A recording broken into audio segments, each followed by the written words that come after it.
Hi, நம்ம இன்றைக்கி அடுப்பில் புளிச்சக்கீரை கடைய போகிறோம். அடுப்பில் தண்ணி வச்சு நல்லா கொதிச்சிருச்சு.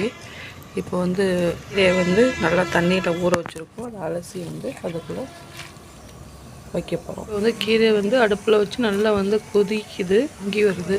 பார்த்திங்கன்னா கீரை நல்லா வெந்துருச்சு. இப்போ இதை வடிச்சிட்டு நல்லா கல் உப்பு போட்டு நல்லா கடைஞ்சி எடுத்துக்கணும்.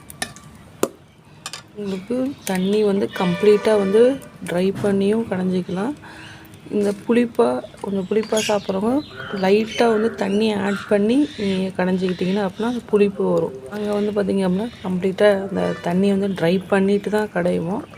ஒரு சிலர் என்ன பண்ணுவாங்க, அதோட கொஞ்சம் தண்ணி கொஞ்சம் ஆட் பண்ணிட்டும் கடைவாங்க. கீரைக்கு வெந்தயம் போட்டால் நல்லாயிருக்கும். வெந்தயத்தை கொஞ்சம் வறுத்து நல்லா பொடி பண்ணி கடைஞ்சதுக்கப்புறம் இந்த வெந்தயத்தூளை போட்டிங்க அப்படின்னா நல்லா வாசமாக இருக்கும். வெந்தயம் நல்லா வறுபட்டுச்சு. நம்ம இப்போ உரலில் வச்சு நல்லா இதில் தூள் பண்ணி வச்சுக்கணும். அதோடு வெங்காயத்தை அரிஞ்சு போடாமல் நல்லா தட்டி போட்டிங்க அப்படின்னா கீரை டேஸ்ட் ரொம்ப சூப்பராகவே இருக்கும். கீரை நல்லா மற்ற வச்சு நல்லா கடைஞ்சாச்சு. கீரை தண்ணி பார்த்திங்கன்னா தனியாக எடுத்தாச்சு. இப்போ புளிச்சக்கீரை தாளிக்க போகிறோம். ஸோ அதுக்கு நல்லெண்ணெய் யூஸ் பண்ணுறது நல்ல டேஸ்ட்டு கொடுக்கும். புளிக்குழம்புக்கு நல்லெண்ணெய் யூஸ் பண்ணிங்கன்னா ரொம்ப டேஸ்ட்டு கொடுக்கும். இதோட கடுகு, உளுந்த பருப்பு, எண்ணெய் காஞ்சோன்னே போடணும்.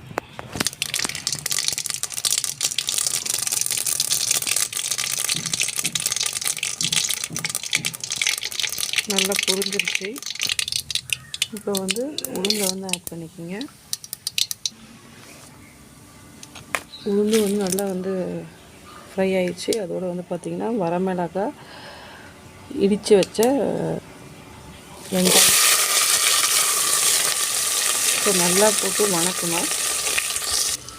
இதோட வடகம் சேர்க்க போகிறோம். இந்த வடகம் நம்ம சந்தையில் வாங்கினது தான். இதிலே எல்லாமே மிக்ஸ் பண்ணி தான் வச்சுருப்பாங்க. பட் வீட்டிலே செஞ்சோம் அப்படின்னா நல்லாயிருக்கும். அதனால தான் நம்ம இந்த வெங்காயம்லாம் நிறைய போட்டிருக்கோம். அதுவும் இதோட சேர்த்துக்கலாம். இதை போட்டு நல்லா நல்லா வணங்கிடுச்சு. இப்போ புளிச்சக்கீரை இதோட சேர்த்து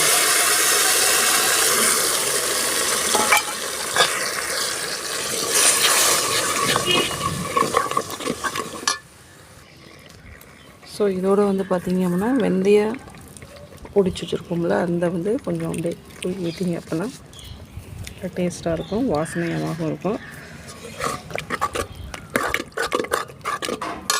இப்போ புளிச்சக்கீரையை இறக்கி வச்சிடலாம். சூப்பரான புளிச்சக்கீரை கடைசல் ரெடி ஆகிடுச்சு. பிடிச்சிருந்தால் கண்டிப்பாக லைக் பண்ணுங்கள். ரொம்ப நம்ம சேனலை பிடிச்சிருந்தால் சப்ஸ்கிரைப் பண்ணுங்கள். நன்றி, வணக்கம். தேங்க்ஸ் ஃபார் வாட்சிங்.